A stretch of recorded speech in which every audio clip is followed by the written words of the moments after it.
अगर आप सिलाई में एक्सपर्ट बनना चाहते हैं, सिलाई से जुड़ी नई नई चीजें सीखना चाहते हैं, तो आप हमारे चैनल को जल्दी से सब्सक्राइब कर लीजिए, बेल आइकन के बटन को ऑन कर लीजिए ताकि आने वाली नोटिफिकेशन आपको मिलती। हेलो एंड वेलकम फ्रेंड्स, मैं रजनी पाल गुनगुन सीविंग क्लासेस में आपका बहुत बहुत स्वागत करती हूं। आज मैं हमारे जो नए व्यूअर्स हमसे जुड़े हैं, नए सब्सक्राइबर हमसे जुड़े हैं, उनके लिए मैंने एक नया वीडियो तैयार किया है। उनके लिए जो उनको बार बार प्रॉब्लम 40 साइज की कटोरी कटिंग में आ रही है, बड़े नाप की कटोरी कटिंग में आ रही है, तो आज मैंने बड़े नाप की कटोरी कटिंग को पहले पेपर पे मैं आपको कटिंग करने का तरीका बताऊंगी, उसके बाद में आपको इसे कपड़े पर कैसे रखना है वो बताऊंगी। अगर आपने फर्मा किट खरीदा है तो उसमें आपको कोई प्रॉब्लम नहीं आएगी, और नहीं तो आपको कैसे 40 साइज की कटोरी को कट करना उसका बहुत ही इजी तरीका और बहुत ही सही तरीका मैंने आपके लिए तैयार किया है। तो आप इस वीडियो को ध्यान से देखिएगा, पूरी तरह आप इसे समझने की कोशिश कीजिएगा। तो चलिए हम वीडियो स्टार्ट करते हैं। देखिए, सबसे पहले हमको पेपर लेना है। मैं आपको इसकी बैक की कटिंग कपड़े पर बताऊंगी, जो अस्तर वाला पीस कटिंग करूंगी। मैं ये आज आपको जो कटिंग बताने वाली हूँ साड़ी के कपड़े पे बताऊंगी। तो पहले इसके लिए हम अस्तर कटिंग करेंगे, लेकिन उससे भी पहले हमको ये पेपर कटिंग करनी है ताकि आपको पता चले कि 40 साइज की हमारी कटोरी किस प्रकार से कटेगी। तो देखिए, आप स्क्रीन पर से नाप नोट कर लीजिए। 14 लंबाई की हमारा ब्लाउज है और 40 इसका सीना है, कमर इसकी 38 है और जो शोल्डर हमारा है वो 14 इंच का है। ठीक है, तो सबसे पहले हम इसका फ्रंट पार्ट कटिंग करेंगे। तो देखिए, फ्रंट पार्ट, बैक पार्ट में आपको अस्तर वाले कपड़े पे कटिंग करना बताऊंगी। सबसे पहले हम इसका फ्रंट पार्ट कटिंग करेंगे। देखिए, फ्रंट पार्ट के लिए हमको क्या करना है, पूरी लंबाई हमारी 14 इंच की है, तो हमें कितने इंच पर निशान लगाना है, 15.5 पे निशान लगाना है। ठीक है, उसके बाद हमारा जो शोल्डर है हमें इसको लेना है 5.5 इंच पर। ये देखिए, हमारा 5.5 इंच पर शोल्डर आएगा। 14 इंच का हमारा शोल्डर है, 14 इंच को हम आधा करेंगे तो 7 इंच आएगा, और 7 में से हम 1 माइनस करेंगे तो 6 इंच आएगा। लेकिन हमने इसे 5.5 पर लिया है, क्यों? क्योंकि हमारा जो बैक पार्ट है वो थोड़ा सा डीप है, तो हम इसी हिसाब से इसका निशान लगाएंगे। 5.5 पे हमने इसका शोल्डर लिया, और आर्म होल का निशान हम 6.5 पर लेंगे, क्योंकि हमारा नापा हुआ शोल्डर कितने पर आ रहा था, 6 इंच पे आ रहा था। उसके बाद देखिए, हमने ये कोना बनाएंगे। कोने के बाद में देखिए, हमारी जो आगे की कटिंग आएगी वो 1.5 इंच पर नहीं आती है, 1 इंच पर आएगी, और अंदर की तरफ हम आधा इंच लगभग अंदर की तरफ लेंगे। तो देखिए, इस प्रकार से हमारी कुछ कटिंग होगी। जो हमारे पुराने व्यूअर्स हैं उन्होंने ये वीडियो बहुत अच्छे से देखा हुआ है, लेकिन मैं इसे फिर से नए तरीके से बता रही हूँ। अगर आपको भी कोई कंफ्यूजन है तो आप भी इसे अच्छे से देखिए। देखिए, अब हमारा जो सीना है वो सीना कितने पर है, 10 इंच पर 40 इंच का, लेकिन हम इसमें कितना 0.5 इंच बढ़ाकर रखेंगे फिटिंग का। तो देखिए, हमने ये 10.25 पे निशान लगाया। 1.5 इंच का हम इसमें मार्जिन का निशान लगाएंगे। कमर हमारी 38 इंच की है, तो 38 के हिसाब से 9.5, और 9.5 में हम एक आधा इंच सलका जोड़ेंगे तो 1 इंच। तो हमारी जो फिटिंग आएगी वो कितने पर आएगी, 10.5 पर आएगी, और 1.5 इंच हम इसमें मार्जिन का लगाएंगे। ठीक है, उसके बाद देखिए, ये जो हमारा निशान है वो इस प्रकार से मिलेगा, फिटिंग का निशान इस प्रकार से मिलेगा। अब देखिए, सबसे पहले आपको जब आप पेपर कटिंग तैयार कर रहे हैं तो किस प्रकार से पेपर कटिंग आप तैयार करेंगे। देखिए, सबसे पहले आपको क्या करना है, यहाँ पे आगे का गला बनाना है। आगे का गला हमको लगभग 7 इंच पर रखना है, और जो हम गले की चौड़ाई लेंगे वो कितने पर लेंगे, लगभग 2.5 इंच पर लेंगे। इस प्रकार से हम इसका गला तैयार करेंगे। देखिए, ये हमने गला लिया। देखिए, ये तो बिल्कुल हमारा नॉर्मल तरीका है जो मैं आपको बताती हूँ। अब आपको इसमें कैसे आपको फ्रंट पार्ट निकालना है वो देखिए। देखिए, आगे का जो भाग है हमारा 3.5 इंच पर, और पीछे का जो भाग है हमारा 3 इंच पर। हमको यहाँ पे बेल्ट निकालना है। बेल्ट के लिए पहले मैंने हमेशा बोला है, डॉट डॉट से आपको बिल्कुल सीधी लाइन निकालनी है। देखिए, इस प्रकार से हमने इसको डैश डैश से बना लिया ताकि आपको ये अच्छे से समझ में आए। और देखिए, शेप का निशान लगाने के लिए मैं अलग पेन यूज कर रही हूँ ताकि आपको ये क्लियर समझ में आए।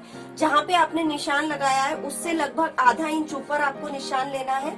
और देखिए, जहाँ पर आपका सल का निशान आता है, देखिए जैसे लगभग हमारा यहाँ पे 3.25 इंच पर हम सल का निशान लगाएंगे, तो वहां पे लगभग आधा इंच आपको नीचे लेना है। आधा इंच देखिए, फ्रंट में आपको आधा इंच ऊपर लेना है, और बीच में आपको आधा इंच हल्का सा नीचे की तरफ लेना है, ताकि आप इसका शेप अच्छे से दे पाए। देखिए, जो बेल्ट का शेप होता है वो हमेशा मैंने आपको बोला है कि राउंड शेप में होना चाहिए, और लास्ट वाला निशान आपको लास्ट वाले पॉइंट से मिला देना है। मैंने हमेशा आपको राउंड बेल्ट हमेशा इसलिए बताया है क्योंकि बस्ट जो होता है, बेल्ट कभी भी अगर आप सीधा निकालते हैं तो वो बस्ट को क्रॉस करता है, तो वो ब्लाउज बिल्कुल देखने में अच्छे नहीं लगते हैं। इसलिए जब आप इस प्रकार से गोलाई देते हुए बेल्ट निकालते हैं तो उसमें जो फिटिंग और फिनिशिंग आती है वो बहुत अच्छी आती है। उसके बाद देखिए अब हम इसका टुक्की वाला पार्ट निकालेंगे। तो देखिए कटोरी वाला पार्ट हम कैसे निकालेंगे, उसके लिए देखिए ऊपर से हमको ये लगभग 4.5 से 5 इंच पर, देखिए बड़ा नाप है, मैंने पहले भी आपको बताया कि छोटे नाप में आपको 4.5 पे निशान लगाना है और बड़े नाप पे आपको लगभग 5 इंच पर निशान लगाना है। तो देखिए हम बड़े नाप में ले रहे हैं तो हमारा ये 5 इंच पर निशान आएगा। उसके बाद जो हमारा पीछे का भाग है वो हमको कितने इंच पर निकाल देना है, लगभग 3.5। ये हमारा क्या होता है, जो चेस्ट होता है उसका तीसरा भाग होता है। ठीक है, अब हम इस निशान को इस निशान से इस प्रकार से मिला देंगे। देखिए ये देखिए, यानी कि जो हमारा ये वाला भाग हो गया वो कटोरी का हो गया। अब आपको कटोरी किस प्रकार से बनानी है वो आपको मैं मेन कपड़े पे बताऊंगी। आप इस तरीके से इसे कट कर लीजिए। देखिए मैंने जो आपको निशान लगा के बताया उसके जो कटिंग पार्ट है वो इस तरीके से तैयार होंगे। ये हमारा साइड हुड, बेल्ट, ये दोनों पार्ट हमने अलग निकाल लिए हैं, कटोरी वाला भाग हमने अलग निकाल लिया है। इन दोनों भागों को हमें साइड में रख देना है और हमें मेन कटोरी तैयार करनी, क्योंकि देखिए सब प्रॉपर जो कटिंग की कटोरी की जो फिटिंग होती है वो आप जब तक सही कटिंग नहीं करेंगे तब तक आपकी वो कटिंग नहीं बन पाएगी। इसलिए आप इसे बहुत ध्यान से देखिए, मैं बार बार आपसे कह रही हूँ। देखिए सबसे पहले अब हम कटोरी को ऐसे 20 सेंटर में रखेंगे। अब देखिए आपको क्या करना है, कटोरी को आगे की तरफ 1.5 इंच में बढ़ाना है। देखिए इस प्रकार से आपको, देखिए मैं आपको पूरा क्लियर लिख के बताऊंगी। आपका जो आगे वाला भाग है इससे आपको 1.5 इंच कटोरी को बढ़ाना है। 1.5 इंच कटोरी को बढ़ाने के बाद देखिए पहले आप इसे मार्क कर लीजिए ताकि आपको ये अच्छे से क्लियर हो। देखिए ये मैंने इसे, आपकी जो कटोरी का शेप निकला है वो इस प्रकार का है। अब आप इसको चेंज कैसे करेंगे, 1.5 इंच पर आपने निशान लगाया, ये 1.5 इंच का निशान, इस निशान को आपको इससे मिलाना है। ये आपने ये यहाँ पे इससे मिला दिया। उसके बाद आपको लगभग 2.5 इंच नीचे उतारनी है। कटोरी कितने इंच नीचे उतारनी है, सेंटर से 2.5 इंच नीचे उतारनी है। ये 2.5 इंच हमने नीचे उतार ली। उसके बाद इस निशान को आपको ये यहाँ पे मिलाना है। ये देखिए मैं लिखती जा रही हूँ ताकि आपको किसी भी प्रकार का कोई प्रॉब्लम ना आए। और देखिए ये आपने यहाँ पे 2.5 इंच बढ़ाई है, यहाँ पे आपको कितने इंच बढ़ानी है, 1 इंच बढ़ानी है। ये कटोरी हमने कितनी बढ़ा दी, 1 इंच बढ़ा दी। अब आप एक बार छोटा सा मेजर कीजिए। मैंने जो आपको कटोरी कटिंग में फिटिंग कटोरी निकालना बताया वो किस हिसाब से निकालना बताया, सीने का चौथा और चौथे में से 1 माइनस आपकी कटोरी होगी। यानी कि आपका सीना कितना है, 40 का आप आधा करेंगे तो 40 का चौथा करेंगे तो 10 इंच, और 10 में से 1 माइनस किया तो 9। आप देख सकते हैं हमारी कटोरी कितने इंच की आ रही है, 9 इंच की आ रही है। ठीक है, अब इस निशान को आपको इस निशान से इस प्रकार मिला देना। हल्का सा बस आपको सिलाई का मार्जिन बढ़ाते हुए कटोरी को निकालना है और नीचे आपको 1 इंच पे मिला देना है और ये यहाँ पे इस प्रकार मिला देंगे। ये आपने यहाँ पे 1 इंच बढ़ाया, यहाँ पे 1.5 इंच बढ़ाया। आप जो टक्स का निशान लगाएंगे वो लगभग कितने इंच पे लगाएंगे, 3 इंच पे लगाएंगे। यहाँ पे 1.5 इंच, यहाँ पे भी 1.5 इंच।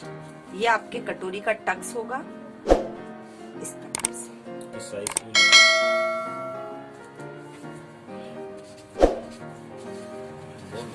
ये देखिए हमारी 40 साइज की जो कटोरी है वो हमने तैयार कर ली है। गले के भाग में हमने कोई चेंजेस नहीं किया है, साइड के भाग में हमने कोई चेंज नहीं किया है।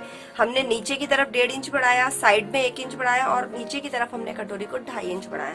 अगर आप इस तरीके से कटोरी की कटिंग करेंगे तो आपको कोई भी प्रॉब्लम नहीं आएगी। अब मैं आपको इसे कपड़े पे रखना बताती हूँ कि आपको कपड़े पर किस तरीके से इसे रखना है। देखिए कपड़े पर मैंने बैक साइड का निशान लगा लिया है। लंबाई हमने 14 + 1 इंच 15 इंच की ली है। शोल्डर वही 5.5 इंच का लिया है।